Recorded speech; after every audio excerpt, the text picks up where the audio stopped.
Hello. Hi again.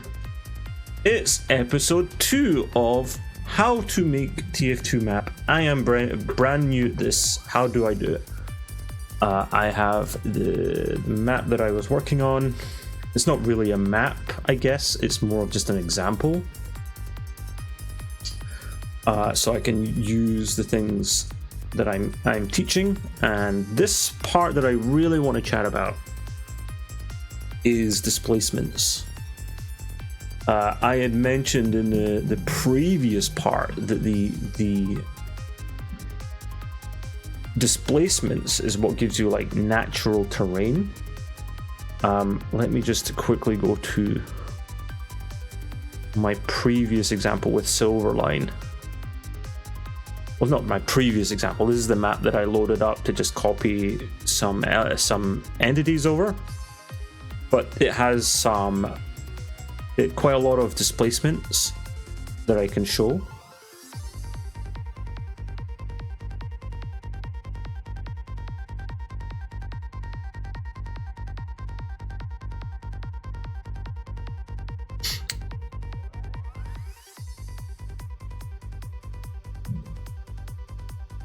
And if I look around here, you can see that there's this ground here, but it looks flat, but it's actually, you can see displacement looks different to meshes or blocks. They look like a plane, like a flat plane, or a face that has this grid on it. It's like it's split up into triangles, but it's obviously this even split, and that allows you to paint it. And you can actually see here there's this cliffside as well, which is attached to it. Essentially speaking, a displacement is a block that is converted into a displacement. You can convert to and from. You can remove or destroy the displacement and turn it back into a piece of world geometry, or a block, right, that we know and love. Yeah, so you can see some examples here, like here's the outside. It's not always a floor and a cliff. You can set what parts of the block you want to turn into a displacement. And you can see examples here, and this is the stuff that we can change.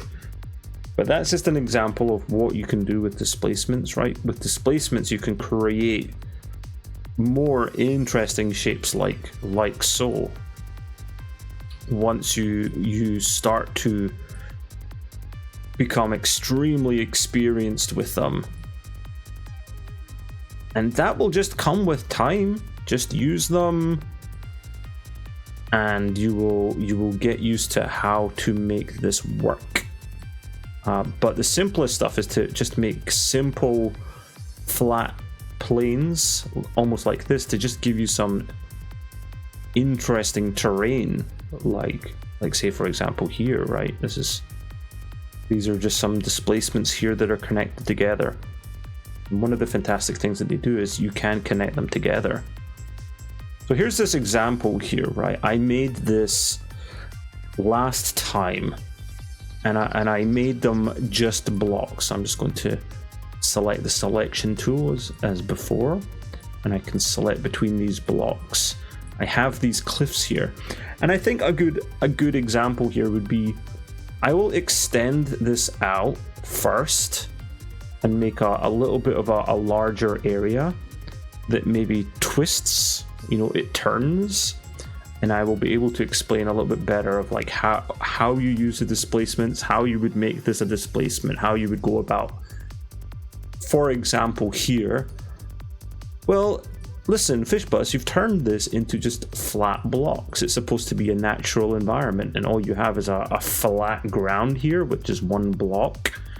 You just have these 3 cliffs here, which are just flat blocks as well. I want these to be interesting cliffs, undulating cliffs with noise on them. I want this to be a floor that looks like maybe it's flat, but it has a little bit of like noise to it, a little bit of painted height to it, to make it look more like a an interesting piece of ground. Well, we'll get to that. But I want to give a position that I want to give an example that covers a few bases of displacements and how to use it. So I'm going to press Shift Z here to is it Shift Z? Or Shift Control A.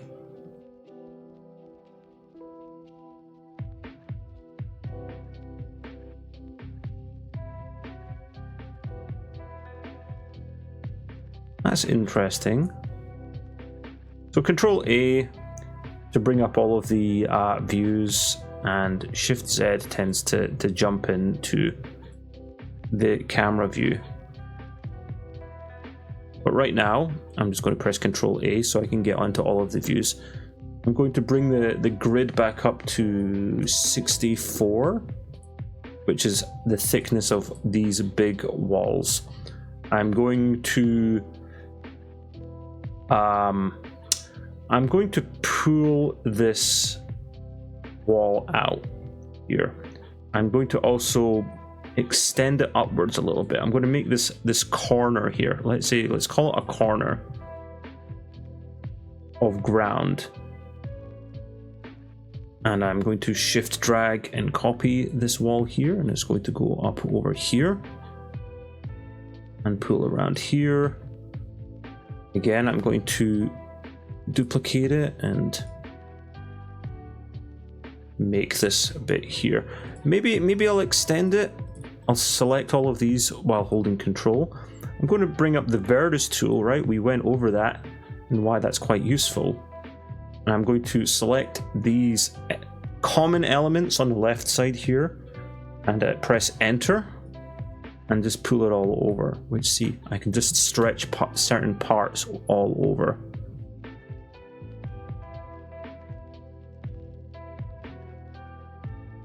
And I will also select these things, these pieces of the wall, and bring it over like this. And then I'm going to basically just do this. I'm going to copy this over here, and I'm going to bring this all over here. And on top of that, I'm going to maybe just move these rocks like this, just to give me an idea here. So Shift Z, Control A, Shift Z, Control A, Shift Z, Control A.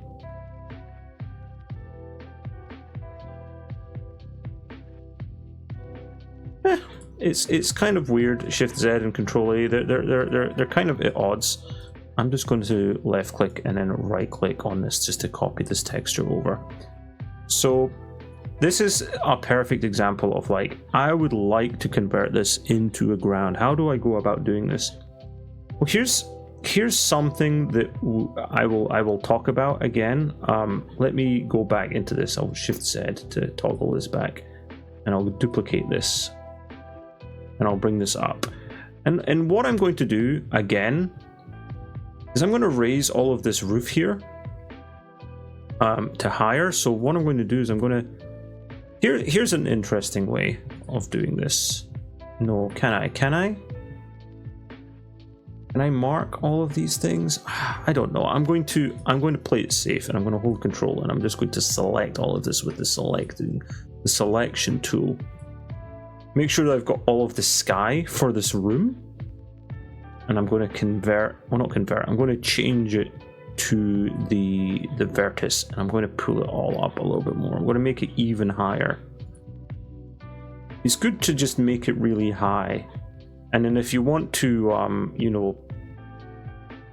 make the sky player space less, make an invisible wall with a player clip that comes down. You're allowed to do this. You can do this. What I want to do with this, right, from this example, is that I want to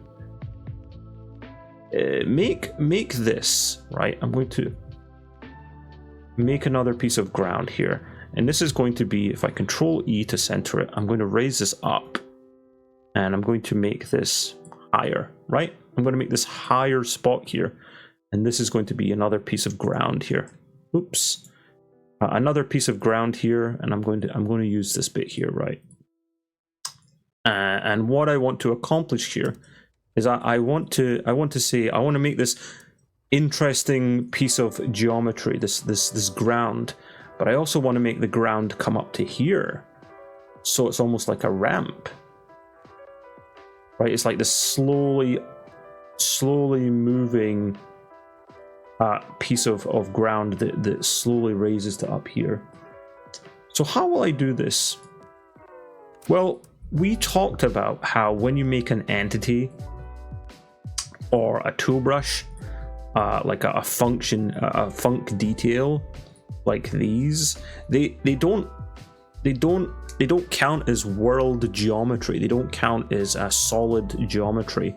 This thing that, as I said before, stops a level from leaking, stops a map from leaking. If you were to fill it with water, it would only count solid geometry. And that is something that a displacement isn't. A displacement is not solid geometry. You would think of it like an entity almost. This weird little halfway point between a solid piece of geometry and a piece of detail, right?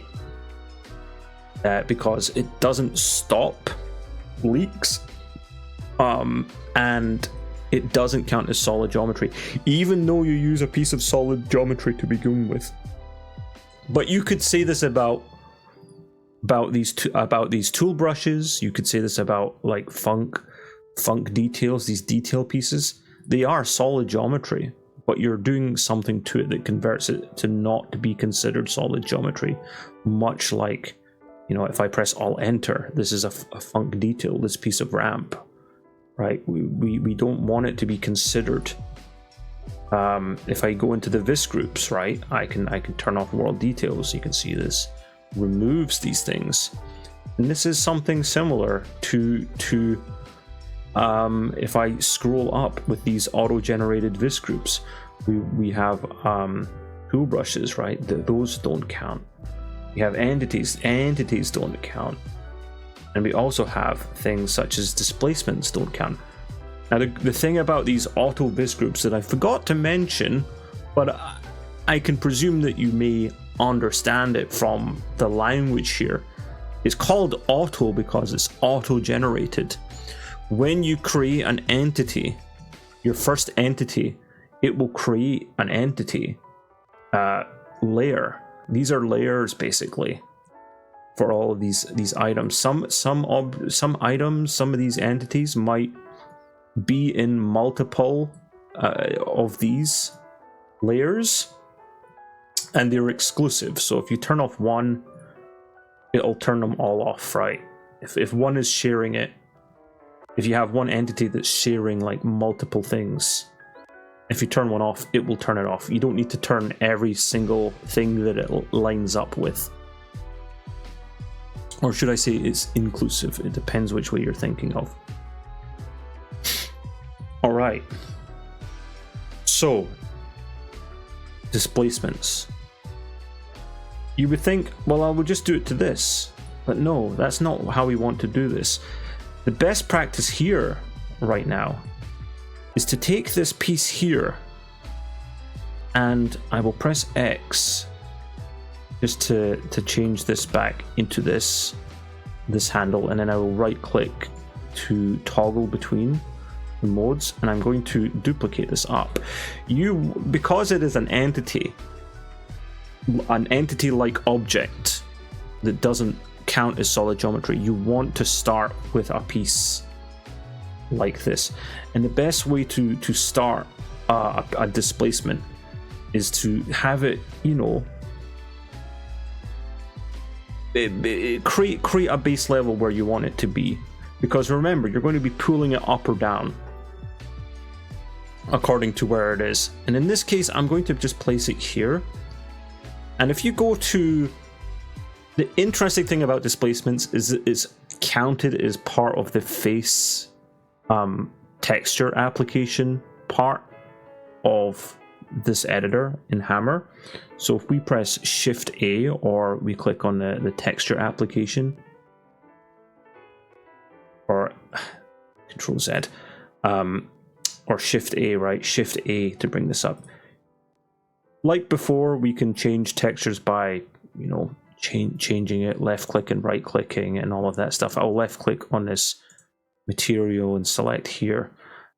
And what you do here, right, is you can have a block and you can convert any part into a displacement. So for example here, I'll just duplicate this again by shift and dragging it up, and I will Shift Z to go back to the four views, and I'm going to just turn this into a block. I'm just going to make this a block, just so it becomes an example.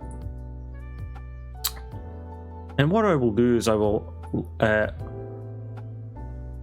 left click on this, and then I will hold Shift and right click, and this will apply this to every single surface.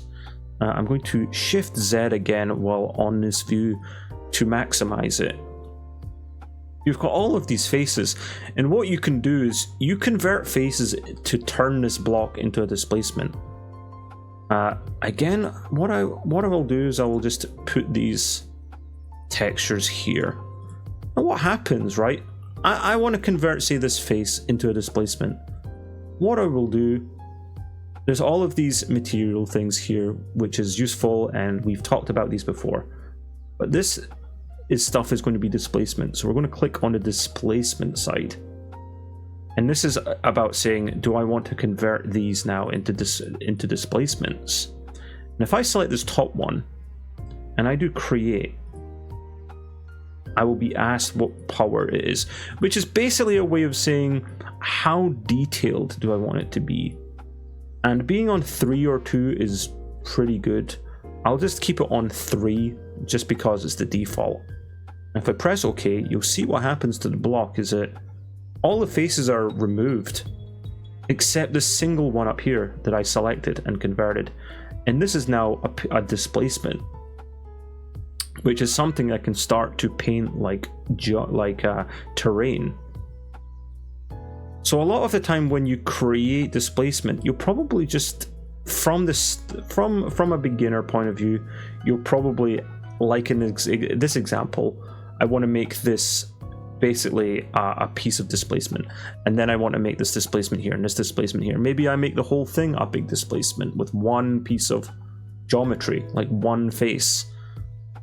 But here it is. This is this example here, and if I destroy it, I can click destroy and it'll convert it back into a block. It remembers what all of these faces were.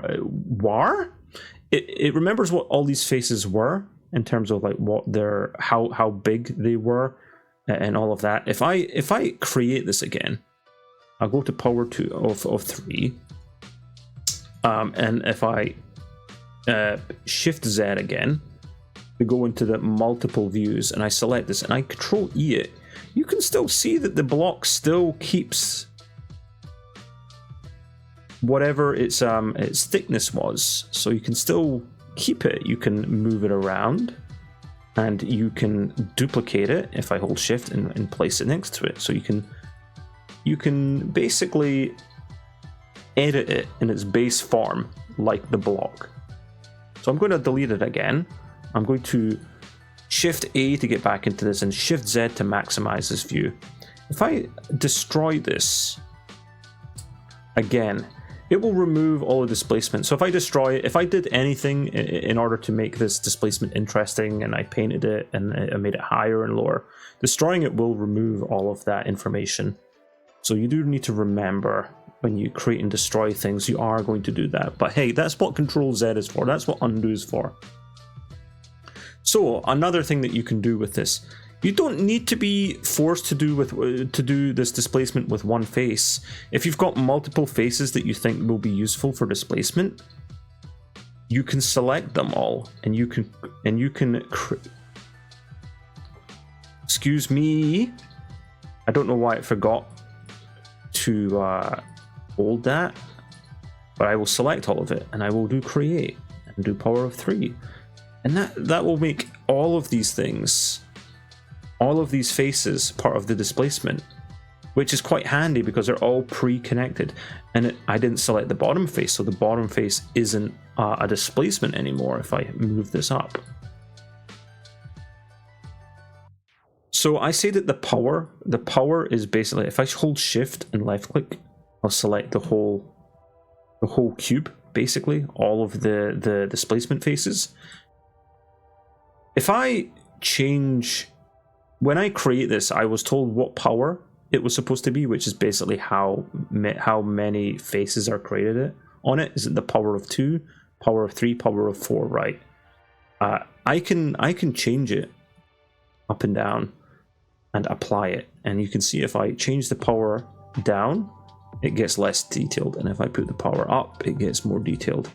Generally speaking, it's better to keep the power low, 3 or 2, and basically just adjust it according to how big the faces are.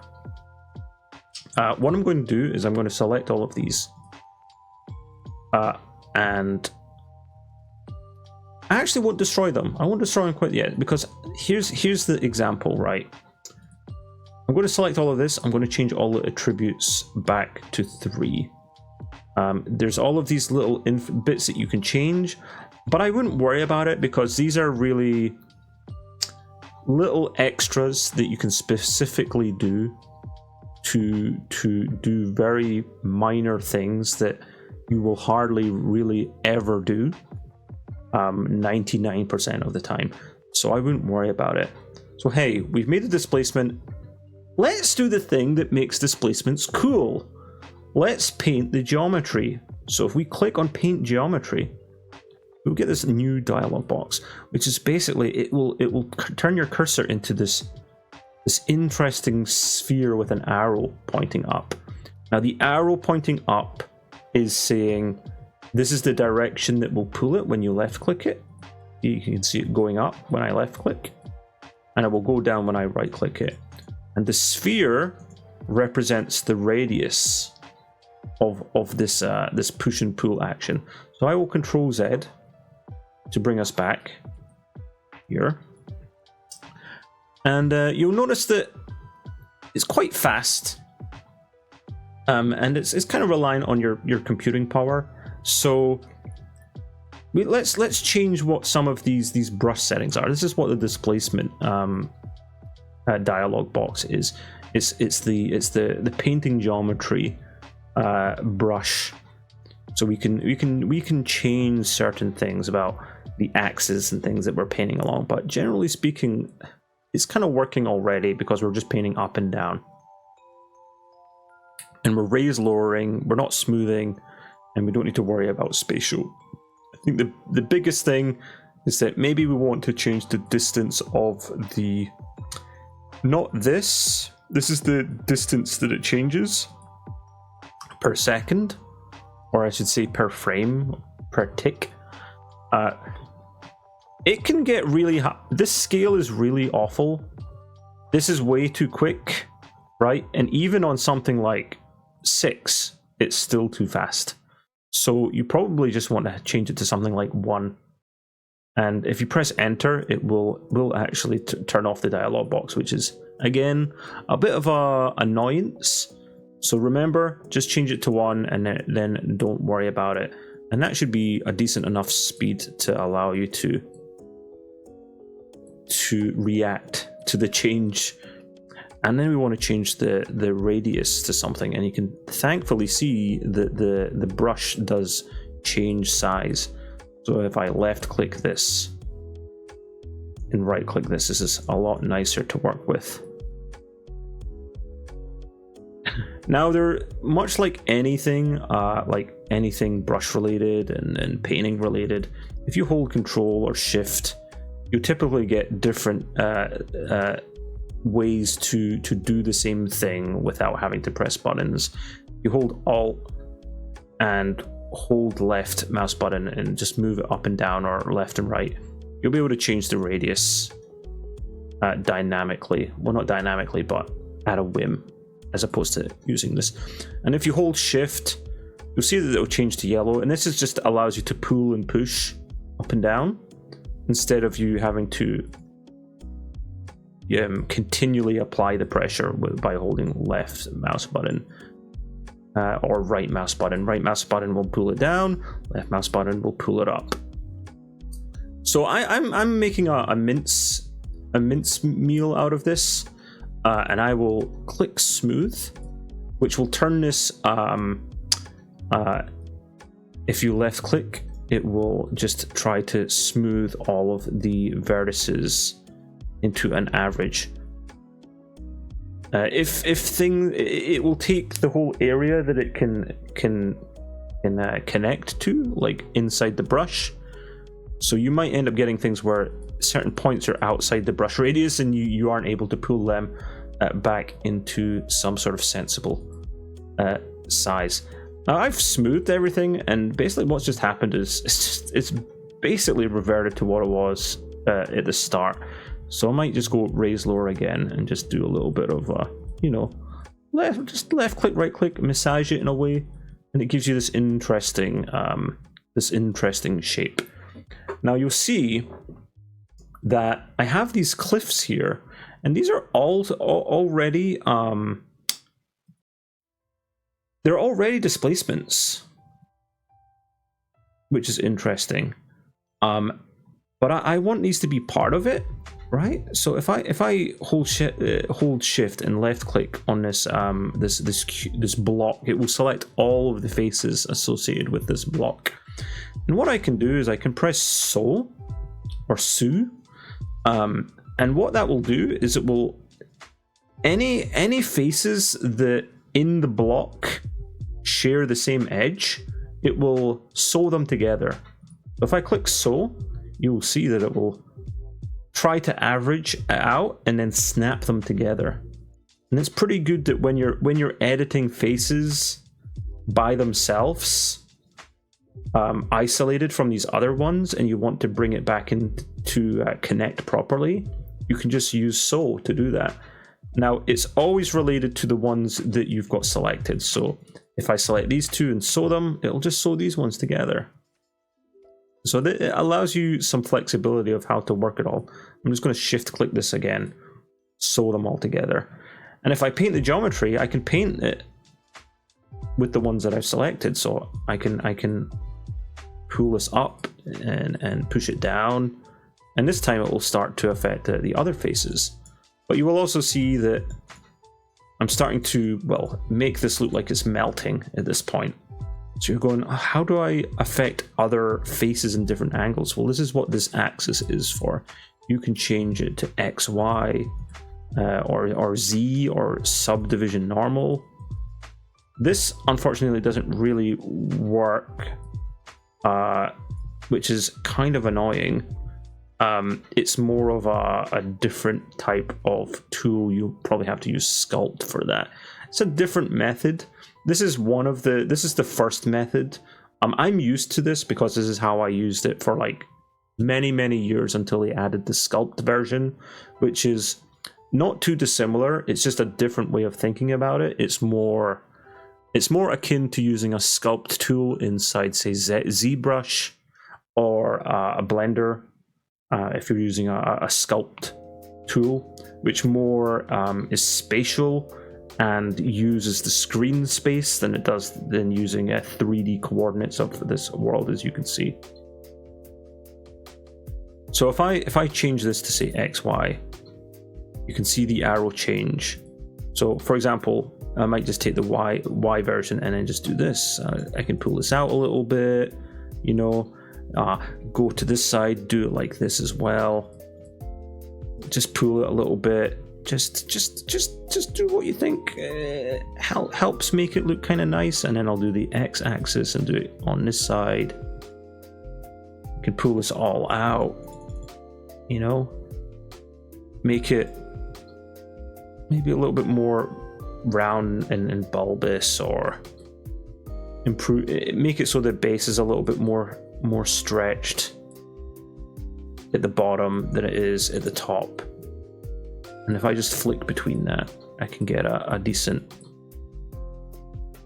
you know, I can get something interesting with this, right? Because that's the whole point of displacement. It allows you to do these things. And if I just go back into camera view, I can see what I've done with this this block. Now here's the interesting thing. This initial block that we created works as the scale of it.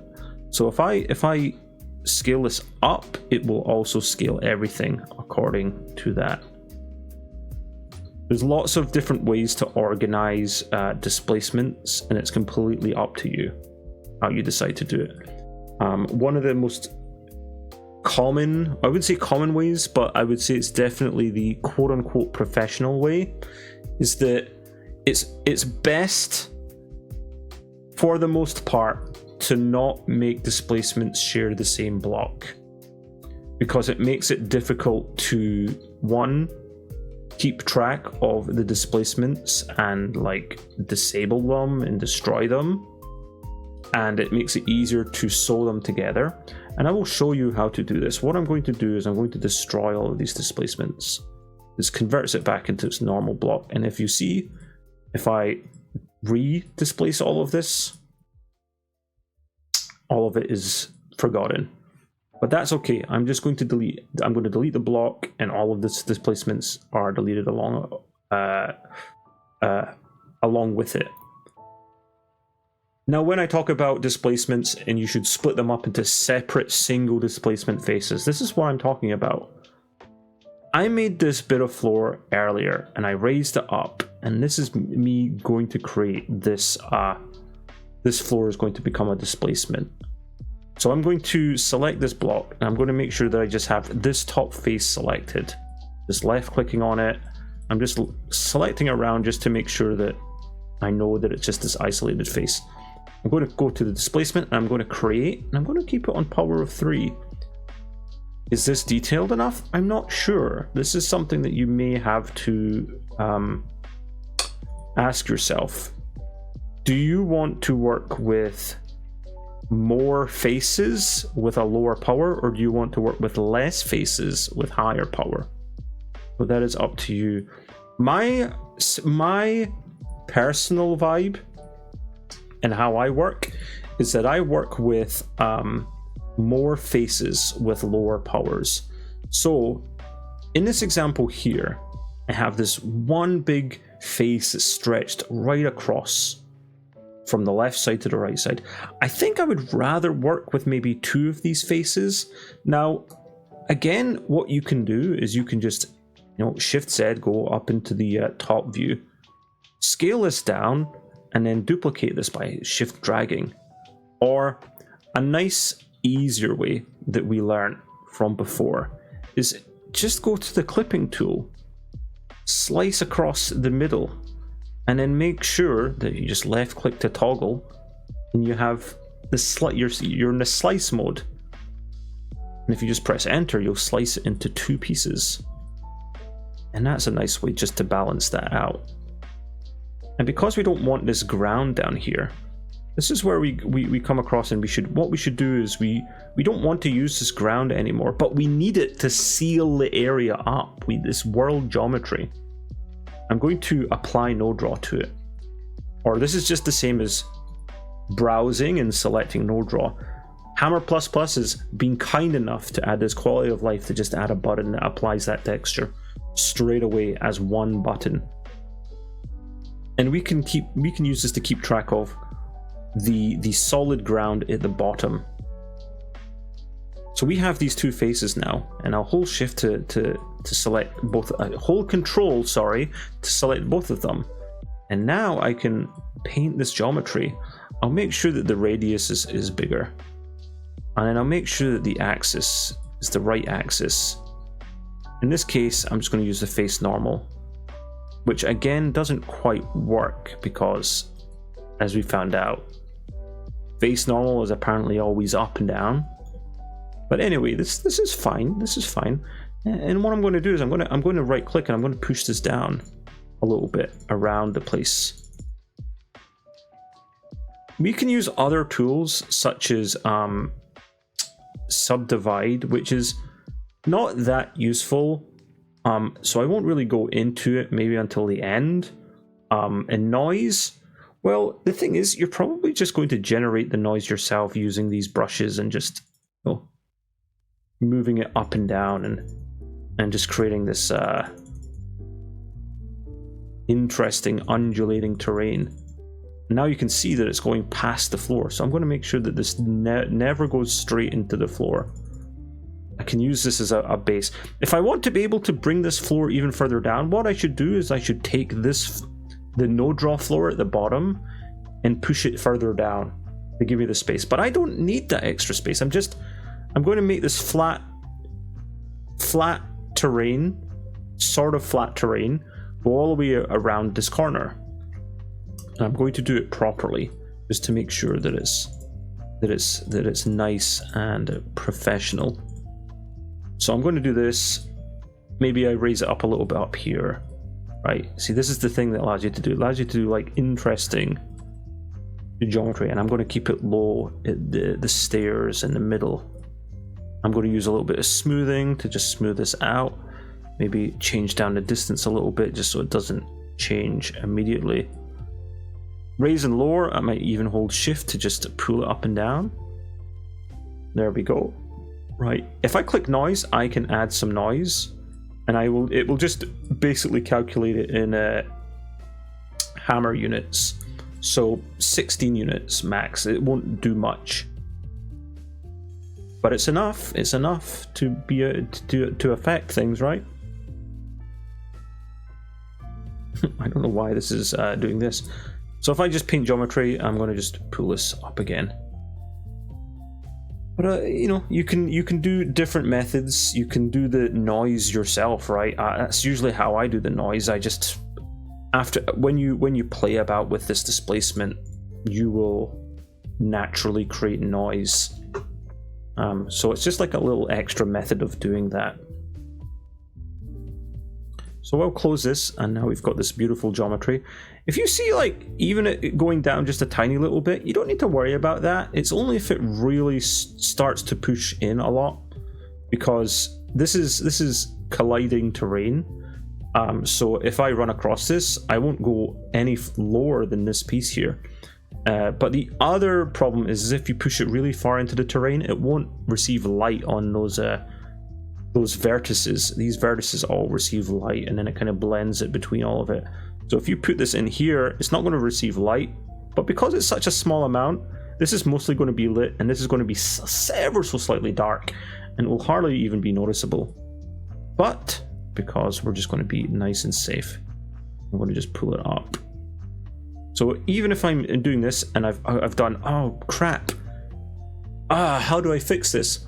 Well, we talked about this before. If we go back into select, hold control, sorry, and select the other one, I can press sew, and it will sew them together. And this is the important part. You can sew between multiple different blocks.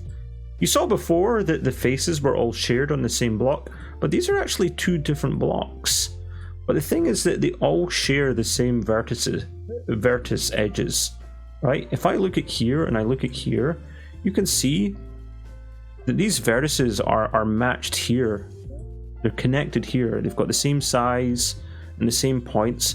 And what that allows you to do is it allows you to sew displacements together. If I, for example, do this and I move this along a little bit, and now this piece is slightly longer than this piece.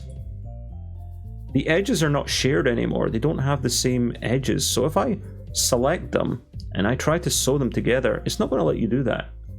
It needs to be shared edges. So that's what you should do. You should make sure that this is scaled accordingly.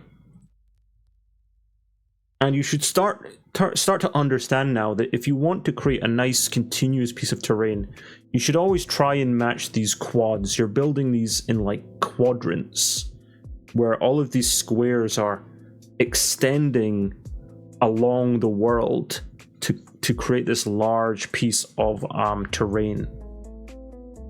So what I'm going to do is I'm going to prepare this next place How do we get around this corner? Well, we know that we're not going to use this terrain and copy it up. What we'll probably do is copy these pieces along. And I will prepare this ground by just saying, hey, I'm going to make this no draw. I'm left clicking this and I'm right clicking this in the face edit sheet in this texture applicator, or Shift A as I've mentioned. And that just prepares us to be like, okay, we need to create terrain here. How are we best going to do this? Well, let's take these two pieces. I'm going to go and Shift Z back up to here. If you have this accidental selection here, you can press Escape just to cancel any sort of selection like this. If I select this, oh, I can't do anything with this because I've made this accidental selection. It's just a little thing. It's much like when you create a marquee tool in Photoshop or something. You just press Escape and it will cancel that marquee tool usage. So we've got these two pieces and we want it to go around a corner. Well, okay. We want these edges to share, right? We want to make sure if we want to sew these together, we should make sure that when we shift drag this along together, that these edges are the same.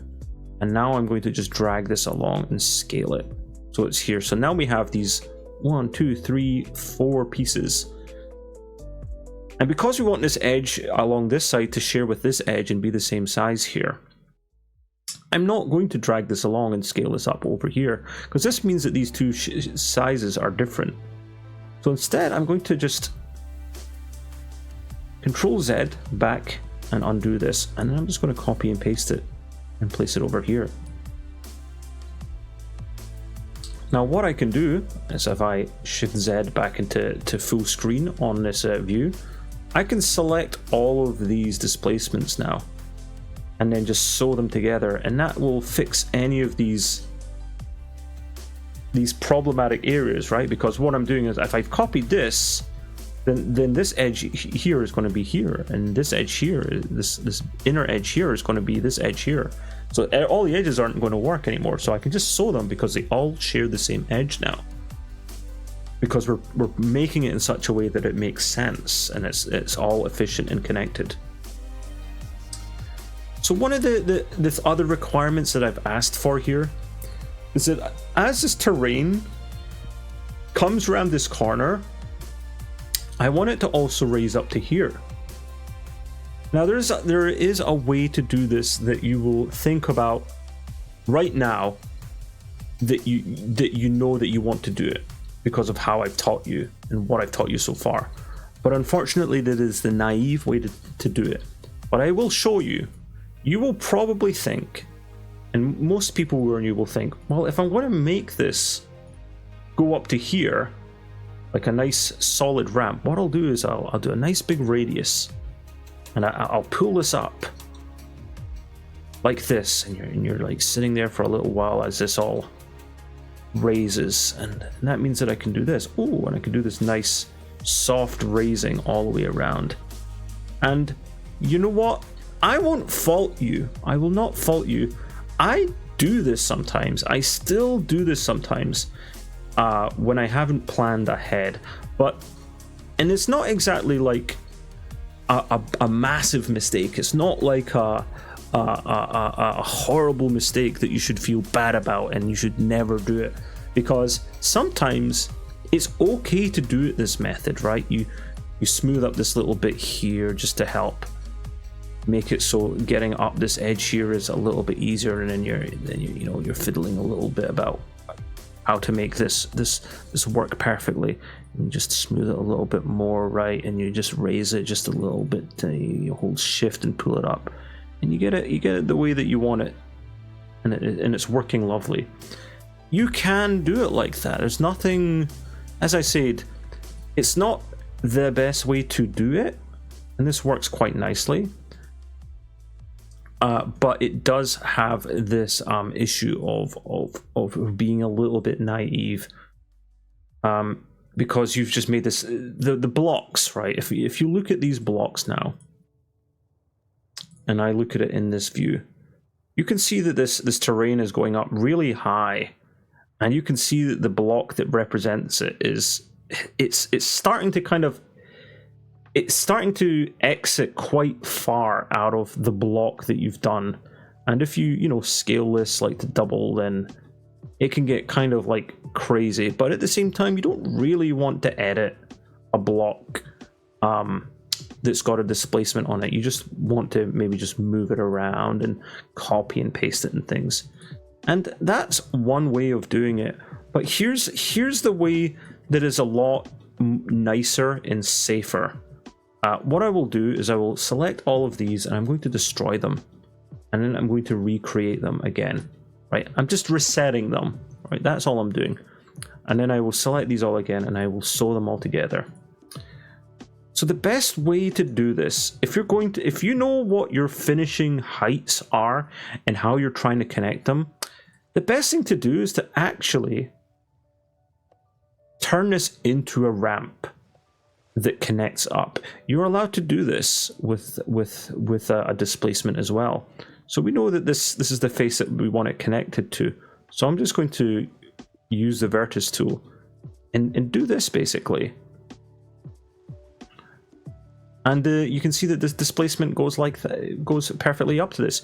You might even do the same thing here. I don't know. It's up to you with going downwards, but at the same time, flat is fine. It's how much you come.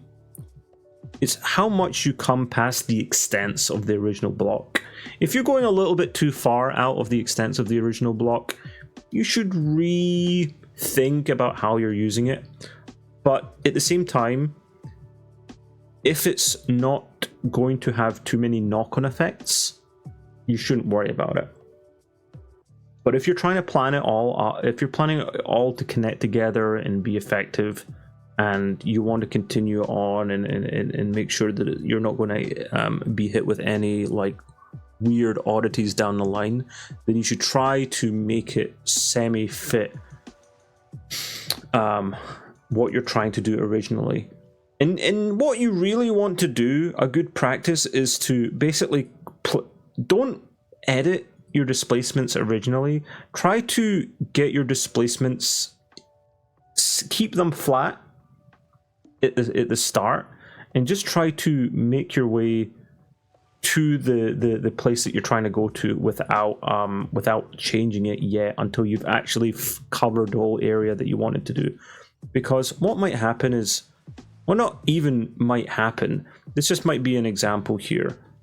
I will shift Z back into here, and I will pull this like this. And you might find that maybe you don't really want it like this. Maybe what you want to do is actually do this, and then you copy and paste this over here, right? And instead you bring this up here to make this a cube. And now you have this sort of thing going on instead. Now maybe you've made this too squished. Maybe you want to make sure that this is more square. Like, a really nice way to think about displacements is you should try and keep them, if you're working with quadrants, and this is quite similar to if you're making a mesh in Blender, you kind of want to keep everything like even and not stretched as much as possible, and you want to keep things quads like quads. Now a rectangle is a squad, but you don't want a stretched rectangle. You kind of want to keep it as a square like. So you might instead, or I would be in this case, I'm going to slice right down the middle here, and I'm going to convert these all into lots of separate ones. And this is where I'm talking about that I'd rather have more square meshes than less, and instead work with a smaller power. And I'm selecting all of these and I'm going to apply it. Now, another interesting thing that you can do with displacements, now I've selected them all like this, right? I'm holding control and I'm selecting them. Another thing that you can do is you can actually just click it and you can do select adjacent. This lovely little button here will select every single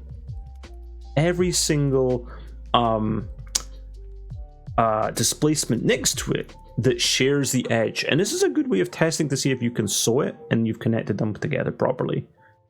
But if you do select adjacent, you will see that it will actually start to select the next one along.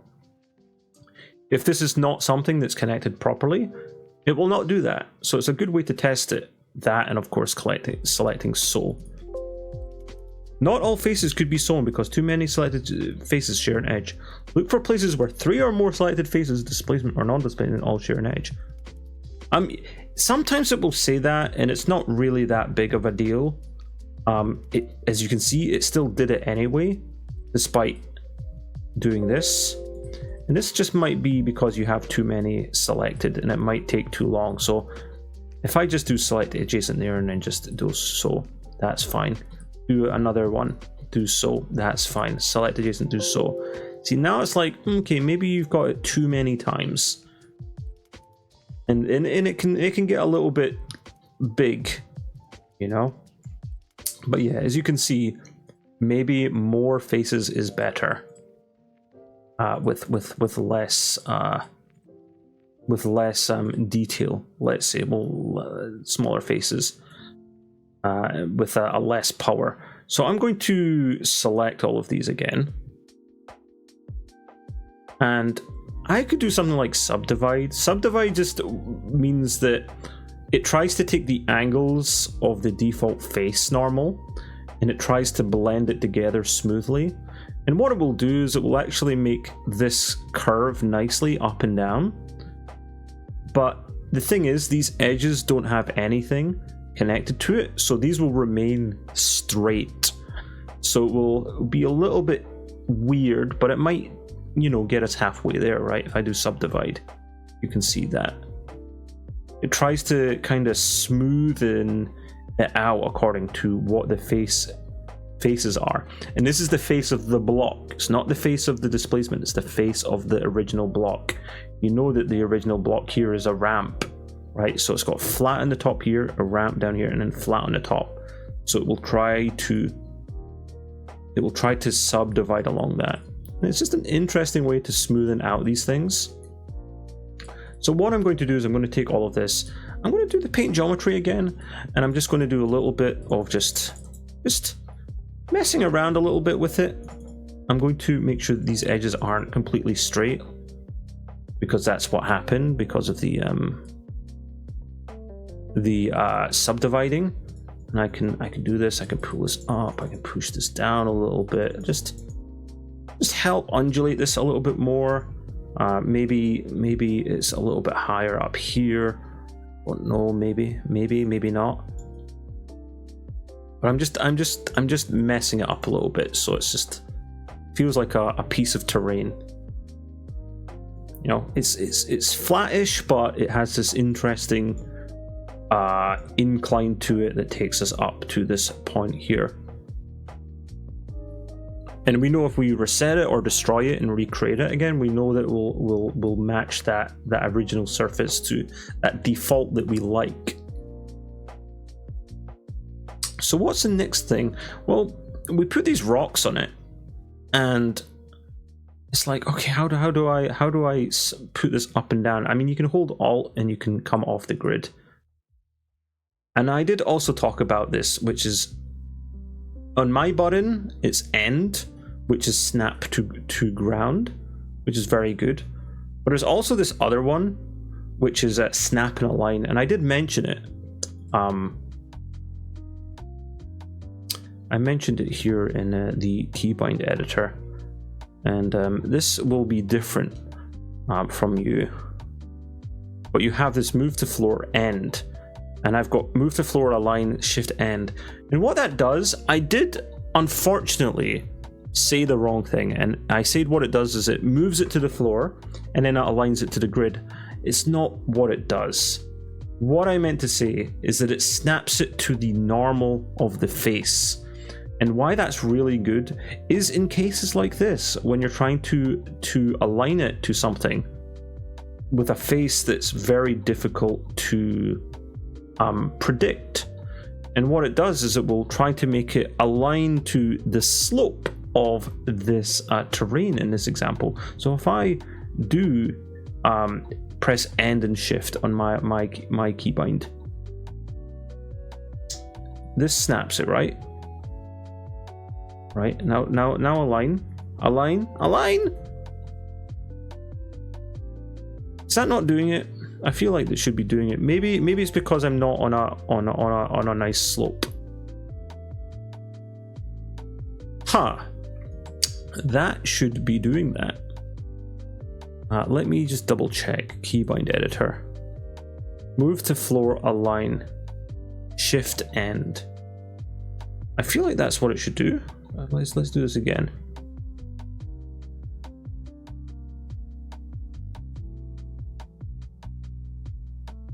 That's interesting. Did I not do it to this? See, it's done it with this. Maybe it's just this object?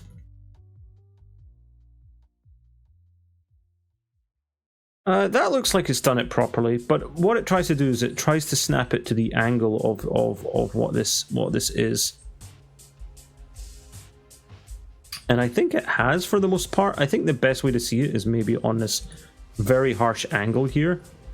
So if I'm just going to shift drag this along, so I've duplicated it, I can get this to lean across this angle. So if I snap it to the floor, you can see that it just keeps the angle.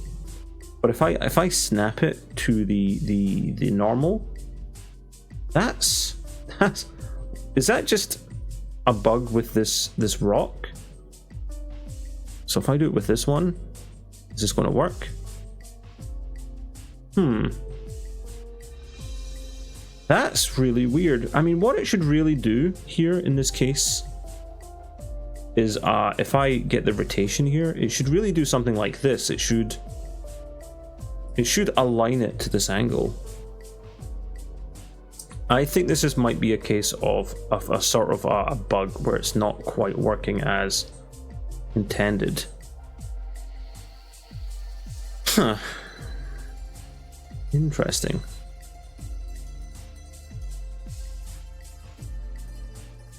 I think ultimately it doesn't matter too much about that, but it can be useful in some cases.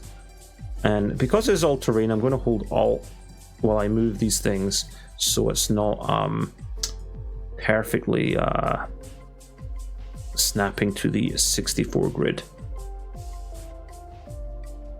There we go. I'm going to do this so it keeps this angle here.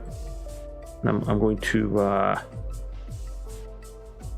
rotate it by pressing R.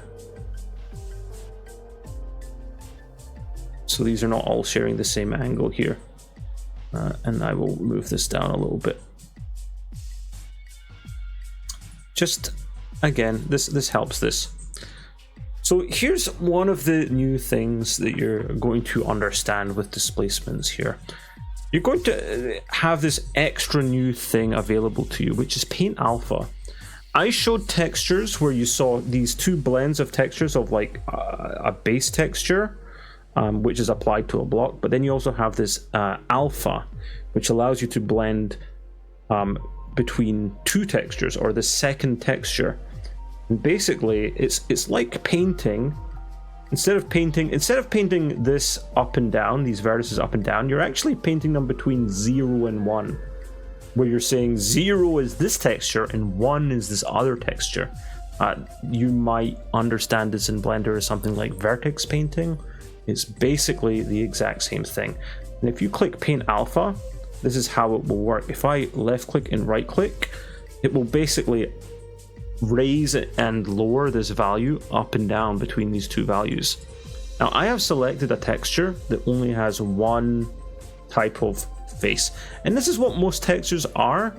You know, this cliff texture, this brick texture, these metal textures, these are all just single textures. They don't have any other textures, right? If I go to Shift A and I'll bring up this face edit here, I'm going to browse again. I'm going to browse to nature. I'm going to look for a ground that has a different ground texture on it. And I need to think, what is it? Do I want it to be sand to this concrete? Do I want it to be ground to grass? Do I want it to be ground to silver? Silver line? That's a custom texture I've done. Or do I want it to be something, let's do this. Let's do a nice, this simple one, ground and gravel. So this is, if I apply this, you can see this here. It's changed it to like a different color texture. Maybe I can look for one that more matches that texture. This one here. Okay, so here's one of the things that you'll figure out. Sometimes when they make these new textures, they are generated, and sometimes you have to say what the left one and the right one is, the bottom right and the top left. Sometimes they're not updated, so you might have to like try different ones until you find the one that you're looking for. Does this texture work better with this sort of cliff? Maybe? I think I'll keep on looking around. What about this one? Okay, so you've seen here, right, that I have actually painted this a little bit differently. So if I just paint this area here, I'm holding left click here. So you've got these values here in the center are 1, and these edges are at 0. I'm just doing a very harsh paint, just so I can see these two different values, and that means that I can just look at this, and this gives me a better opportunity to see what these two different materials are. Because if I don't actually change the value, then you're not actually going to see the different materials. You're just going to see the one texture. I can type in blend because most of these are called blend textures. We have got, let's see, I want to see ones. Let's try this canyon. I quite like this. I'll use this one. Maybe. I like it. Maybe I'll use it. I like the gravel, and I like the path. That's what I would like. I'd like there to be gravel and grass. So, sorry, gravel and a path. Because what I would like to do is say that all of the area that I don't think is, well, it's going to be playable. Let's say it's going to be playable, but I want to mark where the direction is that I want to go in via this path. Path that I paint. So what I'll do is I'll select this, and I'll hold control, and I'll select all of these ones here to make sure that I select all of the other displacements. I can do select adjacent as well if I want to do it that way. There's lots of methods to do. You will also find that Paint Alpha and Paint Geometry kind of share similar things. So I can actually sew these together, and what it will try to do is sew the blended materials together. But what we've forgotten to do is apply this texture, left click and right click, onto all of these other ones, and it will just be the default value, which is a 0, which happens to default to this gravel texture. Now there is something that you might end up seeing at some points, is this seamless? Is this all connected? And this is where one of these handy things that is not really told to you, but is extremely handy. When you left click something, you right click something, it tends to try to paste it with the same general properties, but you might get a lot of cases where you have these things. I'll just align them wrong, right, intentionally. These things are aligned wrong, and you can see that if you look along the connection point, that it is not right. And then you're going to be like, well, if I align this to the left and align this to the right, oh, that's not really working. Maybe both to the center, or maybe if I select all of these and then treat as one, I can get these to kind of work. Which is, yeah, it does work, but it's a lot of fiddling. But there's this special method that you can do where you left click and you right click, it copies and pastes it and tries to keep the similar properties. It's got like the same texture shift, which should mean that they all match. But if you still find that difficult and it's not quite working, you can hold Alt. If you hold Alt and right click, it will 100% attempt to seamlessly connect these together without any without any seams. It tries to share the shared angle between them in a way that works. But the thing that you want to really do is you don't really want to do it from here and right click everything. You tend to want to click the things around it and then click the next thing along and then hold Alt and then right click it, just so it's relative to something that makes sense. Left click and then Alt right click. Left click on this, hold Alt, right click on this, and that's great. Now the reason why that's useful is that holding the Alt basically tries to apply the texture next to according to like the perpendicular angle, which is really good for things like this. So for example, if I take this trim and I left click this on this and I right click on this, okay, that seems to work pretty well. If I right click on this, oh, that seems to work pretty well. And right click on this, that seems to work pretty well. This is one of these cases where this seems to work well. But see if I left click on this, I can show it from this. I think this trim works a lot better if I show it off like this. Say if I have this trim here, and I'm going to ignore this group so I can edit this without any. I'm going to reduce down the grid as well.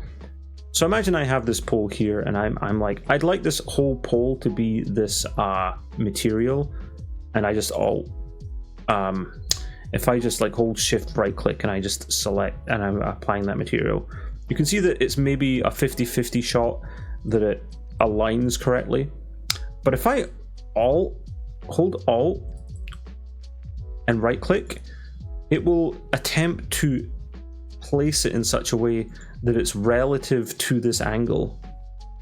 So it's very good at getting, say, this to follow the connected angle in this perpendicular thing, like it is continuing it along. It's very good for, say, like curves and things like that, to get the walls to connect together. If I hold left click here and then I right click here, this almost looks like exactly like this wall is connected, like this texture is continuing along, like this is one seamless texture. Because usually these textures are not connected together, even in this way. But if I hold Alt and right click, you can see that it looks like it's actually continuing the texture correctly around that corner. Now obviously, if you've got this spherical area, you know, it's square of course, but it's going to connect from here to here to here. You can expect the entire thing to correctly, if I just hold Alt, left click, right click, Alt, left click, right click, hold Alt, left click, right click, hold Alt, left click, right click. You can see that it can't actually continue all the way around, right? Because it's trying to you're trying to Ouroboros it, right? But for the most part, it works really well for like small curved areas and things like that. So what I will do is I will hold Shift and I'm going to just right click to just apply this to the whole surface. And yeah, it's not nice that this is the right angle, so I'm going to left click and I'm going to hold Alt and right click, and you can see that it's rotated it perpendicular to this angle and following it.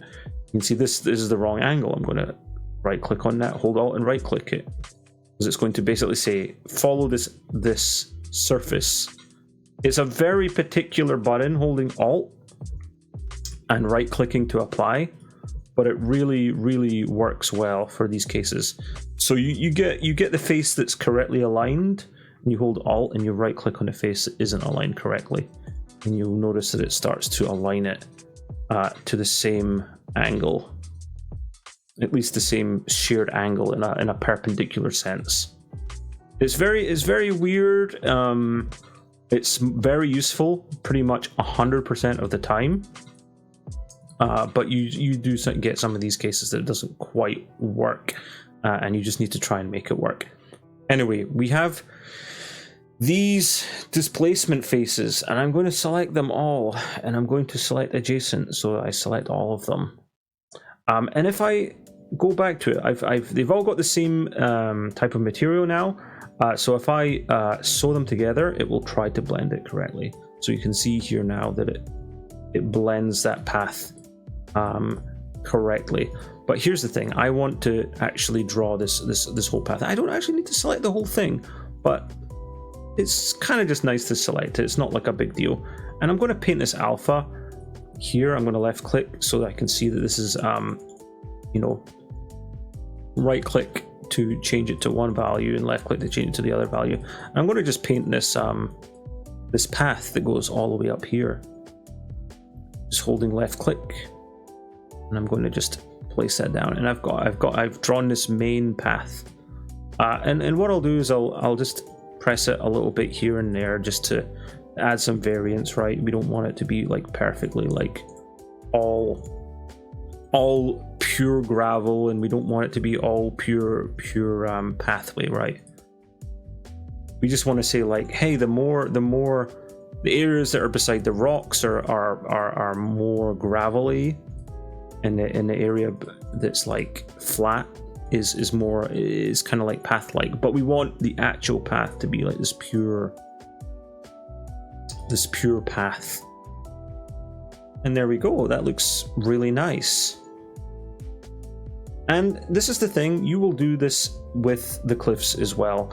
So what I will do is I will just say, I will left click this node draw, and I'm going to right click on these edges and say, hey, these are going to be cliffs at some point. And I will right click all of this. And it's the same thing. It's the same thing. I will take this out here. I will Shift Z to go back here, and I will Control E to center it. And I'm going to push it out here. I'm going to change the grid back to 64. And I'm going to apply current texture because it's no draw. I want it to all be no draw. And this is just another way of working with displacements. I'm going to do this. I'm going to create this this cliff here, and I'm going to do this and this and this. There we are. Now this might be too big, you know. I will extend it a little bit further out. Let's maybe double the height, and then maybe increase the thickness a little bit. Or here. And here's one of the things that we need to check here, right? Is that these share the faces. So if I'm going to make this face here a cliff, so if I browse to here and I change it to say what cliff will work here? Maybe I'll just use this cliff here, this blend wall to edge here. I've got this wall here. I'm going to left click, I'm going to right click to here, and then I might actually take this texture here and I'll click it up here, right? Because these are going to be the two faces that I do. I have this wall here and this wall here, and they need to share the edge. So what I'm going to do is I'm going to pull this out like this, and I'm going to pull this out like this, and these share the same edge here. So this will be easier to sew this. And what am I going to do? I'm going to select just these two faces here and these two faces here, and I'm going to create a low power displacement. And instead of these being separate pieces, I'm just sharing them together again. It's quite nice to just have it all be the same. Sorry, to be separate pieces. But in some cases, you might just find that it's quicker just to do this. One of the issues here is like, how do we get this to work nicely? Do we just do this? Do we just make a little square here? You know, does that allow this to be shared in the edge? And then I just select this bit and just delete it. Yeah, I would say that that's one method to do it. You've got this shared edge now. But another way to do it is that you can select these two things, and you can bring up the vertex editor, and you can create this little angle here and connect them up like that. And as long as it's a quad, it still counts as a displacement. And you can see this bit here. It works quite nicely. And this will be our cliff, essentially. Now, I would say the issue here right now is that it's quite a big piece. So what I'm going to do is I'm going to use a slicing tool, and I'm actually going to slice this up a little bit. Do you want cliffs to match up with the floor? Mostly, no. It's quite nice to not share certain edges. In other cases, it is nicer to share it. It is fine to have these edges push past each other because it's an inner edge, it's not an outer edge. An outer edge, you kind of want to sew these two pieces together. It's going to be hard to get these to work together. But in these cases, this can push into this a little bit, this can push into this down a little bit. And in experience, if you try to blend this and sew this together as it comes down to the floor and then comes down here, it actually looks kind of weird. It just doesn't look right. So it's quite nice in these cases to keep some of the displacement edges actually not shared, and they just ram through each other. Not intentionally, they just kind of end up ramming through each other because you're painting them, and they extend a little bit further past the edges where you kind of lined them up. So if I go back into here and I want to make this a little bit more detailed, so I'm going to just slice it along here and then slice it along here. I am going to sort of match these edges here to some regard, so they're nice and square like, but they don't need to match these because I don't intend to line these up. I don't want these to sew together, right? That's not my plan. I want to keep them like this. I've got an alarm, so I'm going to stop shortly, but I'm going to just continue on just a little bit. Hey Siri, stop alarm. Thank you. Right, and I have this top bit here. What I will do again is I think that this top piece might be a little bit too thin, but at the same time it's actually not that big of a deal right now. This is things that you can do, like you might want to make this thicker and make it go further back. That's up to you, or this is one of those things. It's like, well, I don't really want to do the extra detail of the map until later down the line when I've decided what is the actual like main layout, before I worry about this extra detail about how far this this ground goes out. Do I need to extend the skybox? Yeah, probably, but right now it doesn't matter. And the next thing that I'm going to do is I'm going to press escape. So I deselect this, and I'm going to place this along the other side as well. I'm going to just shift and drag it to bring it over here, because I don't want to edit it just yet. I want to make sure that these are all nice and connected.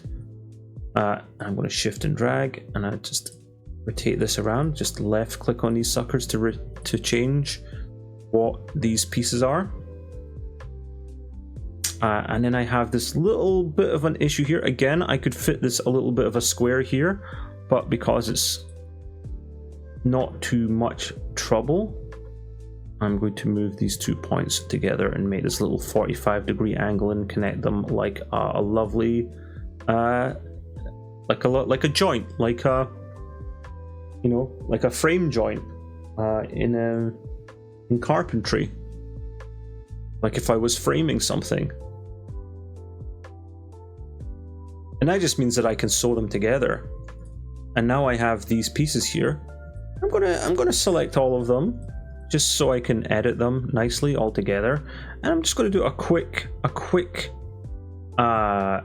paint on them. I don't want to paint the top piece. What I'm going to do is I'm just going to sew the top piece once I've done this.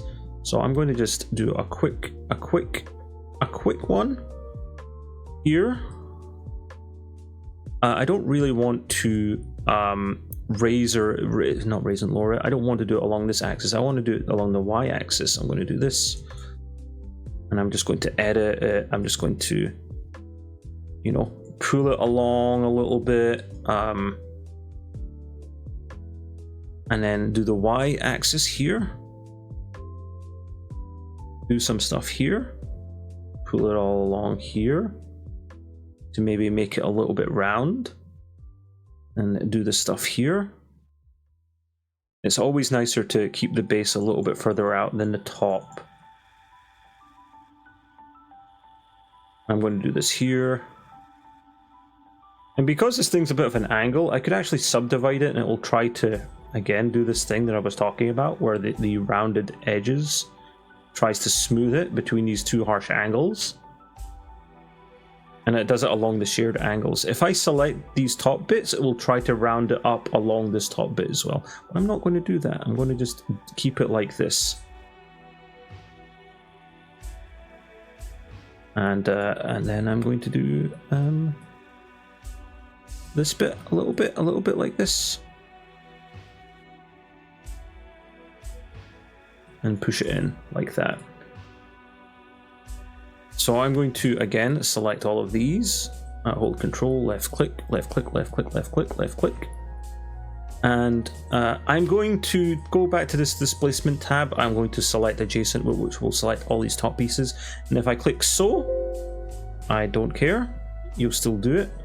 And it will try to apply it to everything here. You can see that there's a little bit of an issue here. So maybe what I'll do is I'll just select these four and sew it together so it doesn't cry me a river. And you do have a little bit of an issue here, but this is the sort of thing that you can do with a little bit more finessing. I could do a subdivide here that it tries to like blend it like that, and then if I sew it, that'll help that. But you can see what happens is it kind of rounds this bit out, and then it starts to look a little bit weird here. But it's quite nice to do like an initial subdivision and then maybe just work with a smaller brush and raise this up and down a little bit just to flatten it and create this harsher edge here. And maybe we don't want it to be like this wild. Maybe we want it to be like this. Maybe we want to smooth it a little bit. This will help create its harsher edge.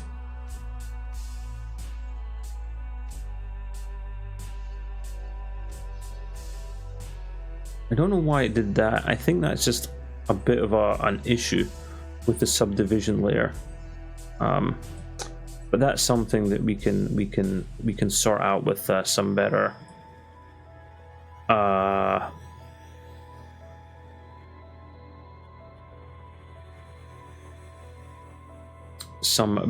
like alignments and things like that. So if I just Shift Z this and do this, I don't know why it should fall to there. I guess, yeah, it has to fall to there because that's just where it is, isn't it? It needs to snap to here. What I'll do in this case is maybe just push this in a little bit. No, I can't really do that. This is where I would have to ask for more space in order to get this to work. And what I might do is I might just destroy this, recreate it, and then re-sew it together, and then maybe subdivide a little bit. The subdivide does make it way too curved, so maybe what I do is I'll do this thing here where I actually slice it here and here, so it creates these new faces here, and instead maybe this is where we subdivide it. So then it isn't such a harsh angle, and this bit has gone in a bit, but I'll just undo this with a little bit of raising and lowering with this, if I do this, and then if I do the X angle as well. So you'll start to see that maybe like using the sculpture tool is a little bit better in some cases, because it starts to match the angle a little bit better according to this. This one's looking a bit odd, but this could also be fixed with a little bit of blend texturing as well. Like maybe this is the same. I shift A and I make this the same texture. Maybe that works a bit better anyway, right? Instead of having to completely rely on that harsh texture change, and instead just because I've made this a blend, this is a blend texture that goes into ground, I can just paint the ground on the bit that is actually flat, and instead keep the areas that are cliff angled as an actual cliff. So I'll just paint all of this stuff, and then I'll make sure I just right click along this bit to force it into a cliff paint, and that might work better. And you can see that some of the alignment is not quite working, so this is where you can left click, right click, left click, right click, left click, right click, left click, right click, so it tries to merge it, or left click, alt right click, left click, alt right click, left click, alt right click, left click, alt right click, left click, alt right click. See, it tries its best try and align it as if it was continuing it, but it's not perfect. It can't fix every single issue that you have. But yeah, that's just an example there. It might be different to what you want up there, right? So there's lots of little different ways that you might want to paint cliffs, and how you want to connect them together, and whether you want them to change height. And the other thing that you need to ask yourself, much like the ground, is the height changing because you're changing the paint of it, or is this something that would be better suited to just like change the block itself, change the vertices of the underlying block, right? Because what I might want to do is lower this a little bit, you know, than this area, and this wants to be a little bit high. But at that point, why am I not just say taking this block and ramping it down, right? Why am I doing that? Why am I not doing something like this and making this like a ramp piece that's like this, for example, like with all of these pieces? Maybe that's what I want it to be, or I just crash it. It's fine. It's fine. It's fine. So Hammer and Hammer++ both have this really big issue with displacements. It really hates doing advanced stuff with displacements. So I will at least, this finishing remark would be save regularly when you are doing things with displacements, and especially if you're doing something in regards to vertex editing with displacements, because that's where the pain happens. So what I might do here, right, is I might bring this stuff across here, and then I slice this here like that, and then this is the stuff that I was talking about, where it's like, okay, maybe again I'm going to slice this bit here. Is this sliced? This is sliced. Yeah, this stuff here, this inner bit, is actually lower. You know, I make it lower by this amount, and then these bits here are slight ramp down like that, and this bit here again a slight ramp down.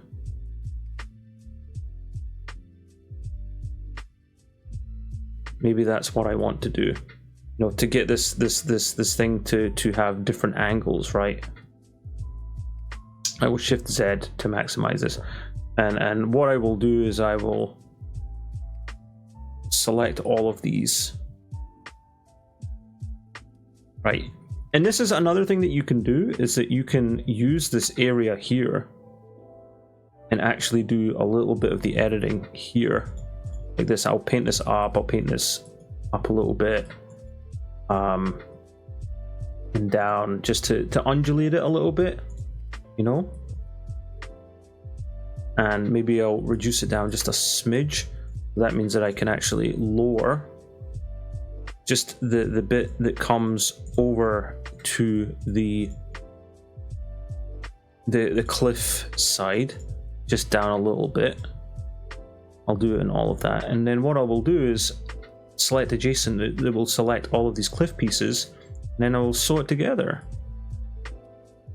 and it will try to snap that to it. Sometimes it snaps it one way, sometimes it snaps it the other way.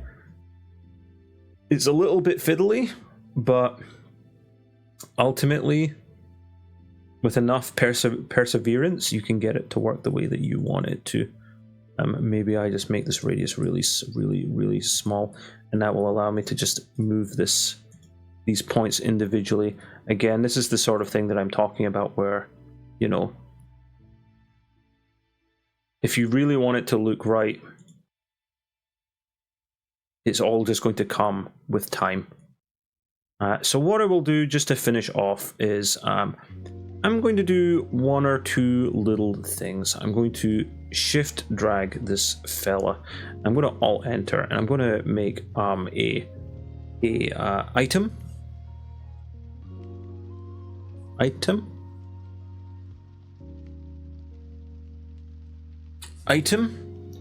and we'll pack full. And I'm going to also shift and drag, alt enter, and then also just do a health pack full. Apply that. I'm just going to make, you know, just when I'm testing stuff out, maybe I'll just make a few of these here. There's cheats. You could make resupply zones, like the resupply cabinets, but you might find it just in a pinch. Making this stuff will just be handy to test things out. So I'm about to go shortly, but I want to at least show this on the compile, and we can see what this is like. So we have an error here. Load portals couldn't read the test map 2. This is a leak. We've got a leak. I'm pretty sure this is a leak. If I look up here, yep, we have all of these errors, and we've got an entity prop static and a leak. I have not sealed the map correctly, and this is going to be an issue. And we can see right here, I just did a quick inspection, and I found that this bit isn't actually extended all the way. So let me just press X a couple of times to get it into the scale handles, and just scale it across here. Now if I press F9, I will go. I still have an issue. Okay, where is it this time? I would like to have done a proper lesson about leaks and how to fix them, but I guess we have an impromptu lesson right now. So if there isn't anything obvious and something leaks, you will get a way to show you where the leak is. And if you go to map and you can load the point file, and it's quite literally a file that is used to point where the leak is, and if you press yes, it will try to show you where this leak is, and you will see the point file, which is basically a line that tries to draw itself from the inside of the map to the outside of the map where it leaks. And you can see here it's showing that, well, I didn't actually copy this to make the cliff. I accidentally just moved it and then created the cliff, and I accidentally didn't leave the original one. So what I'm going to do is I'm just going to shift drag this down and scale this down, and then just make sure that all of this is a no draw. And I'm going to do the same here, just so this is all no draw, and that should work. Now when it draws the point file, it draws it from the nearest entity to the leak, and the nearest entity to the leak is what is the rock. So this rock is as an entity, and it drew the line from the origin of that rock to the exit where it could leak. So this is it. This is a check to see the displacements. Hopefully that is enough information in order to allow you to make cool terrain, making terrain that has different textures that blend together. You saw there, you can paint the different texture from one to another. Now the textures all come in pairs of like these two materials. If you want to make your own, you will have to go into a texture editor and create like a material file that does all of that, which is a little bit more advanced than you want to do right now. There is enough different textures that allow you to change between many two textures. So you might just find most of them there. And you can use other maps as examples, right? You can just find out which texture that they use, some nature blend texture, and then you can just copy and paste that over. You also learn how to sew things together. The best practices of trying to just keep each block its own displacement instead of having one block have multiple displacements.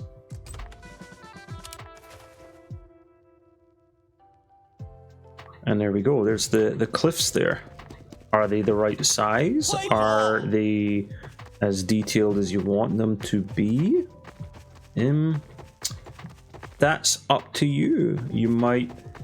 I've made this stuff in such a way that I'm sort of like bringing things in rather than pushing them out, because really I want this area to be... you know, when I made this ground texture here, when I made this ground displacement, I was hoping that that would be the whole playable space, like the layout space. And then as I created the cliffs started creeping inwards into it. And maybe that's not the best way to do it. It's not the worst way, it's not the best way either. This is different things for you to attempt to do as you learn how to do it. You can see this bit here. I forgot to sew these things together. You can see that the pieces are not quite lined up. That's something that sewing can do. And these pieces are open here. You can, you know, wedge yourself in there. But these are the sort of things that you cover up by either continuing the cliff on, or maybe a piece of wall terminates it there. There's lots of ways to terminate the cliffs, and you could even keep the cliffs going on and turning away, and then you just extend the map. But that is, again, detail. You're adding more detail, and the detail is a thing that you can get very, very lost in. Do I want to make it so this area continues further back? I think I probably would if I wanted to make it more detailed and interesting. But if it's your first map and you're just learning how to map, you might just find this is just enough just to get an idea of the layout of the map. And even if it's your 10th map, you might find that that's enough. At the moment, you don't need to worry about the detail. It's no point like wasting all that time detailing something that if you play it, it doesn't make sense, and you've got to blow it all up and you've got to change it. Don't waste that work. Don't try to detail things until you're ready to detail them. Get the layout of the level, finish the majority of the layout of the level, and then, only then, once you're quite happy with the majority of the area and you feel like you're not going to change it majorly, that you should continue to detail it more and more. But yes, that is Displacements. I hope that was useful for you. I will clip this, I will highlight it, and then I will also push it to YouTube. And that's me. I've got to head out pretty shortly, if not right now. And I am going to go to this meeting. And I will catch you all later. Maybe I will be on later this evening for one more game of something, but I might actually utilize this time because it's a Sunday to watch some movies. It's my movie night. It's supposed to be my self-care night. And I haven't had the bath. I didn't have a bath today. So I'm going to leave that. I'm going to watch some films and I'm going to do some laundry. All right. That's everything. I will catch you